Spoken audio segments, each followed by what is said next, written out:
उसे तो समझ में आ गया होगा कि आज एक बार और हम केजरीवाल जी के जितने घोटाले हैं उसके पर्दे फाश हो रहे हैं, उस पर कुछ और तथ्य आपके सामने लाने वाला हूं।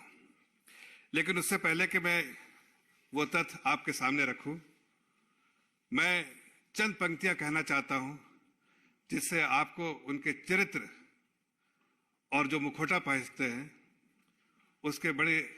उसको समझने में आपको आसानी होगी।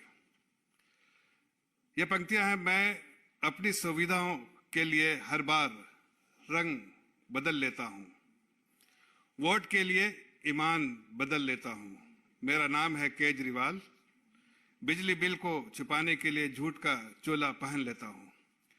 आप सभी को मालूम है 2013 में जब केजरीवाल जी चीख चीख के कहते थे उन डिस्कॉम्स कंपनियों जो रिलायंस की थी, वो अनिल अंबानी ग्रुप की रिलायंस की 2 कंपनियां हैं और 3 डिस्कॉम है दिल्ली में और एक टाटा की डिस्कॉम है।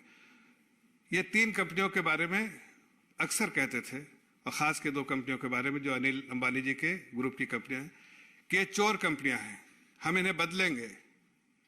और इन कंपनियों के बारे में प्रेस करते थे, बार बार कहते थे कि ये कंपनियां चोर हैं, हम जब भी आएंगे तो इन कंपनियों को चेंज करेंगे। लेकिन आज मैं उनसे पूछना चाहता हूं क्या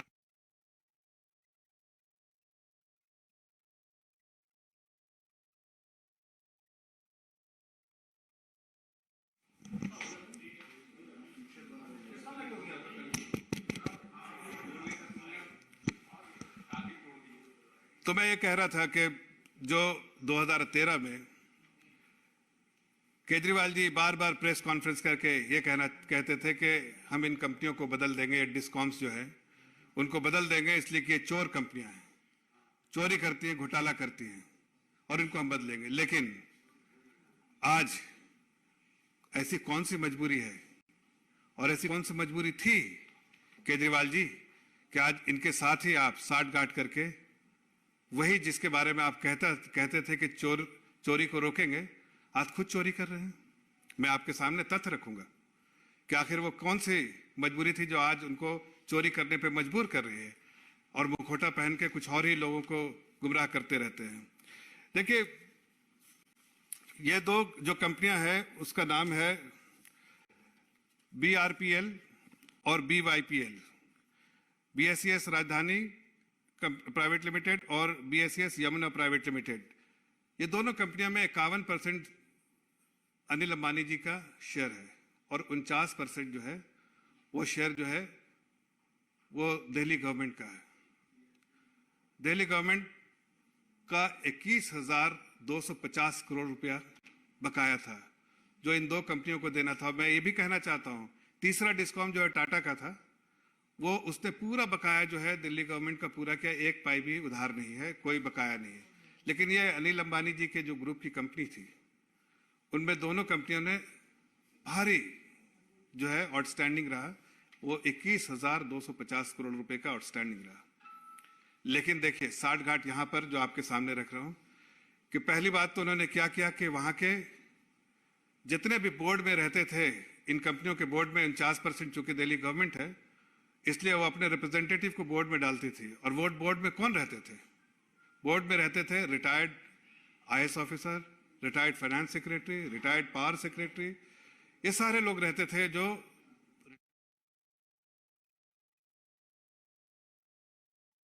सरकार के इंटरेस्ट को प्रोटेक्ट करते थे, और वो उस वक्त उनको बोर्ड में उनकी जगह मिलती थी। लेकिन केजरीवाल जी ने इन सभी लोगों को हटा दिया, इन सारे लोगों को हटा के अपने खास लोगों को उसमें रखा ताकि घोटाला करने में आसानी हो और दिल्ली गवर्नमेंट का इंटरेस्ट प्रोटेक्ट करने वाला कोई नहीं बचे। इसलिए कि यहां पर तो दिल्ली गवर्नमेंट का इंटरेस्ट नहीं बल्कि केजरीवाल जी का इंटरेस्ट प्रोटेक्ट करना था।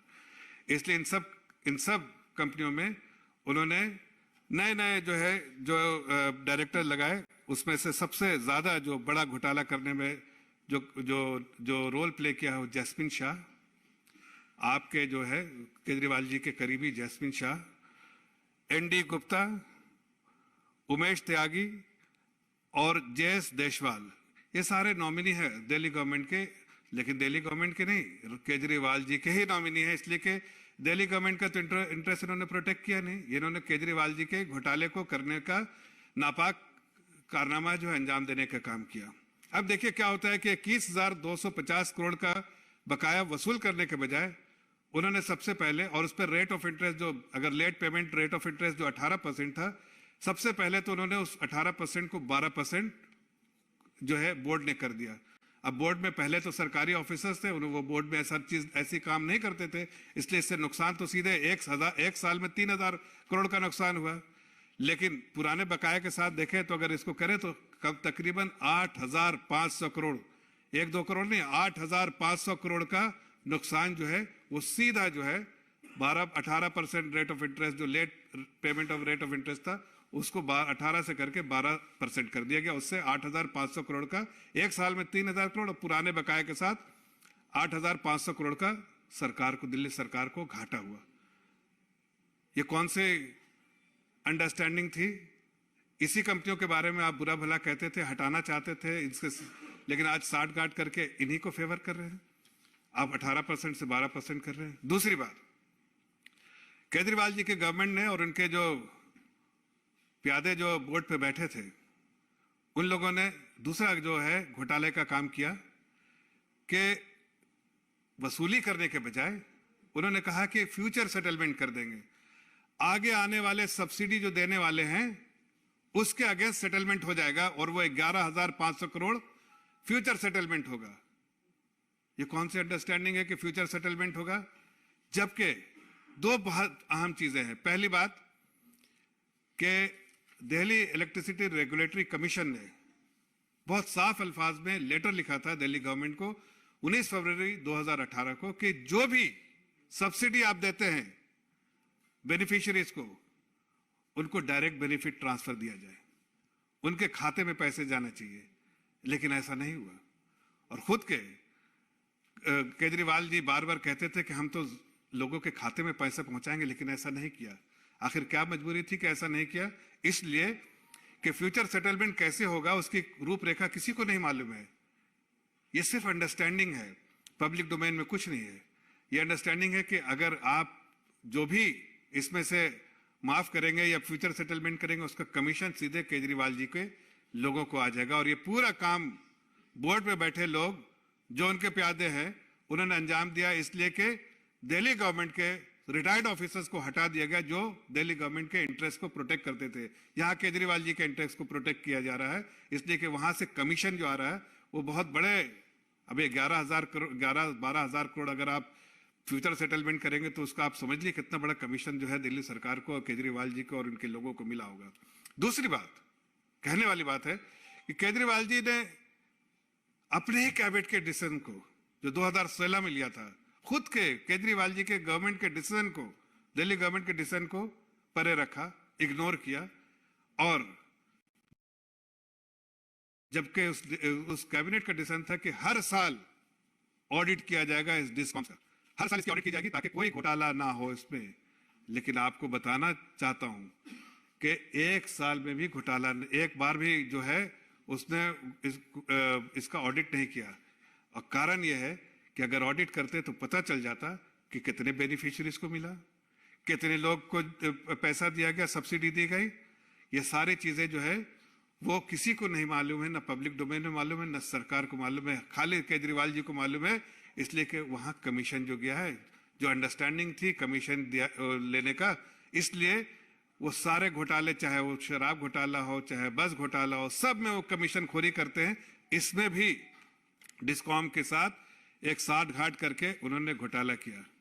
और उसके साथ साथ ऑडिट कराने के बजाय उन्होंने बिल्कुल ऑडिट नहीं किया, एक साल का भी नहीं, तो दूध का दूध पानी का पानी हो जाता। जो केजरीवाल जी 2013 में कहते थे कि हर कंपनियों की ऑडिट कराएंगे, और ऐसी कंपनियां जो चोर है उस कंपनियों को हम उससे दूर रहेंगे, लेकिन आज उन कंपनियों के साथ खड़े हैं, उन कंपनियों के साथ साठ घाट कर रहे हैं और उन कंपनियों को ही प्रमोट कर रहे हैं। तो इससे समझ में आता है केजरीवाल जी आप घोटाला करते हैं लेकिन मुखौटा पहनते हैं। मैं उनसे 3-4 सवाल करना चाहता हूं कि आखिर केजरीवाल जी ने से पूछना चाहता हूं कि बीआरपीएल और बीपीएल का हर साल ऑडिट कराने का जो आपका वादा था वो आखिर क्यों नहीं किया? क्या मजबूरी रही थी कि आपने नहीं किया? पहला मेरा सवाल है और इस सवाल का हम जवाब चाहते हैं केजरीवाल जी के, आखिर आपके कैबिनेट डिसीजन को आपने क्यों इग्नोर किया? दूसरा सवाल है कि जब आपको दिल्ली इलेक्ट्रिसिटी रेगुलेटरी कमीशन ने आदेश दिया था, और उसका लेटर मैं आपको दिखाना चाहता हूं, उसका लेटर ही मैं ढूंढ रहा था, ये लेटर है, देखिए ये लेटर है डीईआरसी का, जिसमें बड़े साफ लफ्जों में आदेश दिया गया है दिल्ली गवर्नमेंट को कि आखिर आपको जो भी सब्सिडी देते हैं वो डायरेक्ट बेनिफिट ट्रांसफर के तहत किया जाए। अभी लेफ्टिनेंट गवर्नर जी ने चीफ सेक्रेटरी से इस पे 7 दिन के अंदर रिपोर्ट मांगी है कि आखिर क्यों ऐसा नहीं किया गया, जबकि ये डीईआरसी का इंस्ट्रक्शन था, आदेश था दिल्ली गवर्नमेंट को कि आप जो भी है वो इसके थ्रू डीबीटी के थ्रू किया जाए। तीसरी चीज, आखिर जो मैंने पहले भी कहा उसी का जिक्र कर रहा हूं कि आखिर कोई कारण तो होगा कि सरकारी रिटायर्ड ऑफिसर्स जो दिल्ली गवर्नमेंट के इंटरेस्ट को प्रोटेक्ट करते थे उनको बिल्कुल हटा दिया गया बोर्ड से। वो कौन सी मजबूरियां थी? क्या वो आपके आड़े आ रहे थे? क्या आपको घोटाला करने में मदद करने के बजाय वो आपके आड़े खड़े हो गए थे? आखिर वो कौन सी बात थी? जितने senior officers, finance secretary, power secretary, chief secretary, जो उसके मेंबर होते थे, बोर्ड पे रिप्रेजेंटेटिव होते थे, इन सब को आपने हटा दिया। लेकिन आपने रखा कैसे लोगों को? जो घोटाला के लिए जाने जाते हैं, एनडी गुप्ता, जैस्मिन शाह, ये सब तो इनके प्यादे हैं जो घोटाला करते हैं। तो इसका भी जवाब देना पड़ेगा कि किन मजबूरियों के कारण आपने इन लोगों को हटाया था, इसका जवाब देना पड़ेगा। और आखिरी सवाल है कि जो 11,500 जो फ्यूचर सेटलमेंट है उसकी रूपरेखा किसको मालूम है? आखिर वो क्या अंडरस्टैंडिंग आपने की? कैसे बताएंगे आप कितने बेनिफिशियरीज थे और किस तरह से सब्सिडी का जो है उसमें एडजस्टमेंट किया गया? माल तो यही खाया आपने, इसलिए दुनिया की नजरों से छुपा रहे हैं। लेकिन दिल्ली की जनता जानती है कि आप मुखौटा पहनते हैं, बहुत बरगलाया है। अब आपको सवालों का जवाब भी देना पड़ेगा। मैं इन 4 सवालों के साथ जो केजरीवाल जी के सरकार से किया है, मुझे उम्मीद है उसका जवाब देंगे। लेकिन कुछ और तथ्य जो है हमारे मित्र, हमारे कलीग जो है आपके सामने रखेंगे। खुराना जी, धन्यवाद। धन्यवाद जफर भाई। अभी विस्तार से जफर भाई ने बहुत कुछ बताया। इसमें मात्र 2-3 चीजें मैं और ऐड करना चाहूंगा। ये सरकार जो आई थी ये कहती थी कि हम दिल्ली के अंदर बिजली हाफ करेंगे और दिल्ली की जो दरें होंगी वो सबसे कम होंगी। लेकिन साथ में ये भी बोलते थे कि दिल्ली के जो एक पावर डिस्कॉम्स हैं सबसे बड़े चोर हैं। मुझे आज भी वो प्रेस कॉन्फ्रेंस याद है कॉन्स्टिट्यूशन क्लब के अंदर, जब वो दावा करते थे कि रिलायंस जब हम आएंगे, रिलायंस कंपनी को हम चेंज करेंगे, कंपटीशन लेके आएंगे, और अपने मैनिफेस्टो में ये बात डाली थी। लेकिन पिछले 6 सालों के अंदर मैं कुछ आंकड़ा आपके सामने प्रस्तुत कर रहा हूं, और ये आंकड़ा कोई भारतीय जनता पार्टी का आंकड़ा नहीं है। ये आंकड़ा है आरटीआई के द्वारा लगाया हुआ, उनका जवाब है। विधानसभा के अंदर उनके जवाब है, अलग अलग माध्यमों से जो हमने इकट्ठा किया उनके जवाब है। उसमें सबसे इंपॉर्टेंट जो, अगर आप जब बिल आपके घरों में आता है, दिल्ली के आप लोग काफी लोग रहने वाले हैं, जब आप बिजली का बिल आता है तो आप कई चीजें नोटिस करते हैं कि रेट ऑफ जो वो है वो तो अलग है, बिजली का जो चार्जेस है वो तो अलग है, लेकिन उसके नीचे जो बहुत बड़ा कुछ नीचे लिखा होता है उसमें सबसे इंपॉर्टेंट होता है फिक्स चार्जेस। मैं आपके सामने वो फिगर दे रहा हूं, पिछले 5 सालों के अंदर इस सरकार ने जो आपकी जेब में से, दिल्ली की जनता की जेब में से जो वसूला है वो है 16,233 करोड़ रुपया। I repeat this figure, fix charges is 16,233 crore rupees from 2015 to 2021। Subsidy के नाम पे जो इन्होंने लोगों को लेके सब्सिडी जो दी वो 12,408 करोड़ रुपए की सब्सिडी थी। पेंशन सरचार्ज जो आप देखेंगे नीचे लिखा होता है पेंशन सरचार्ज 2015 से 2021 के बीच में 2677 करोड़ रुपीस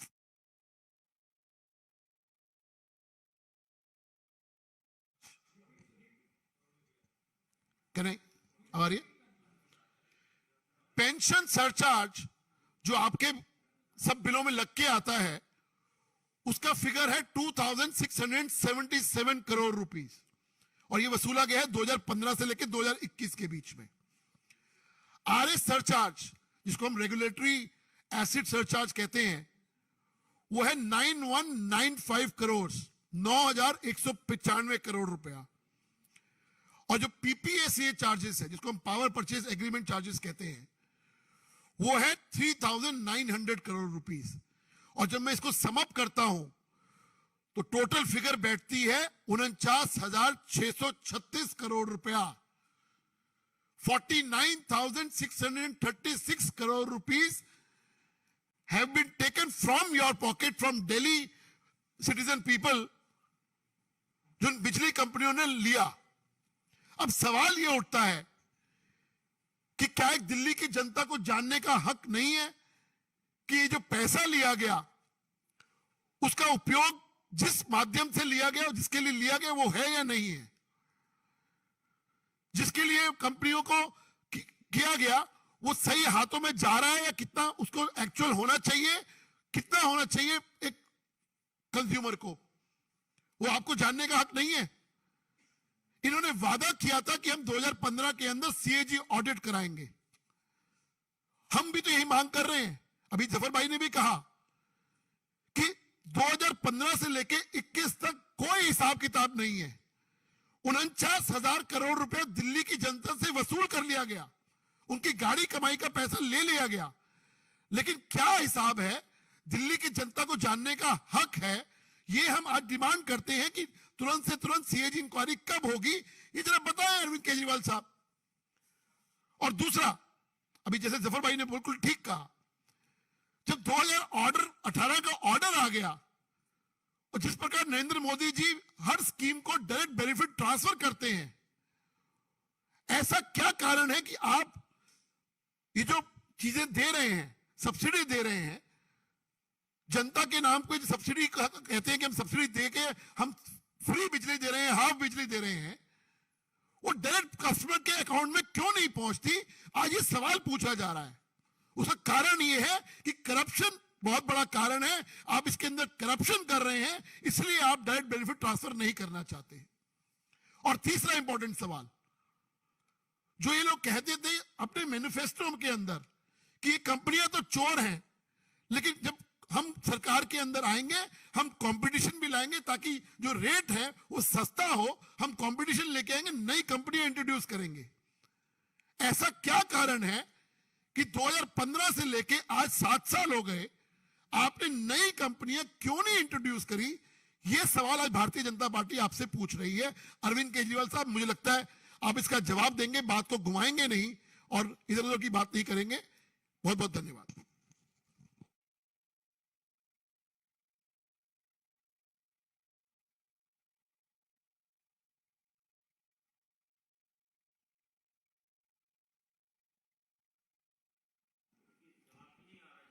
देखिए, जैसा मैंने कहा कि एलजी साहब ने चीफ सेक्रेटरी को लिखा है कि आखिर कौन सी मजबूरी रही होगी जिसके कारण कैबिनेट डिसीजन को भी इग्नोर किया उन्होंने, जो उन्होंने पब्लिक डोमेन में आके कहा था, बार बार प्रेस कॉन्फ्रेंस करके कहा था, उसको भी इग्नोर किया।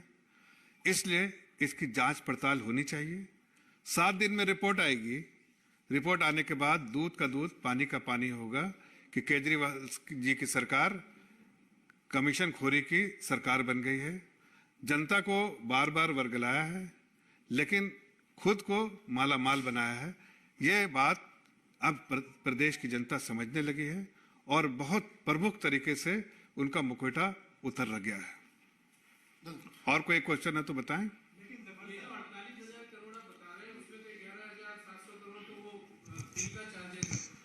मैंने आपको अलग अलग फिगर दी, मैं आपको अलग से दे दूंगा।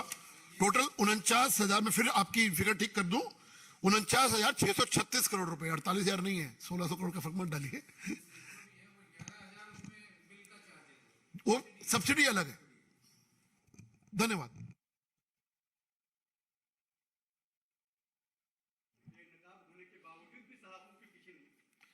देखिए, सलाखों के पीछे काम करना जो है वो कोर्ट का होता है, लेकिन कोई डेट तो नहीं दिया था ना। ये प्रक्रिया होती है, जो गलत काम करेगा उसको कानूनन लॉ ऑफ द लैंड के हिसाब से हर को उसको दंडित किया जाता है और किया जाएगा। लेकिन कोई, मुझे नहीं लगता कि मुझे कोई डेट या उन्होंने कोई डेट दिया होगा। हर वो गलत काम करने वाले को सरकार नहीं बल्कि जो कानून दंडित करता है उनको भी किया जाएगा। धन्यवाद।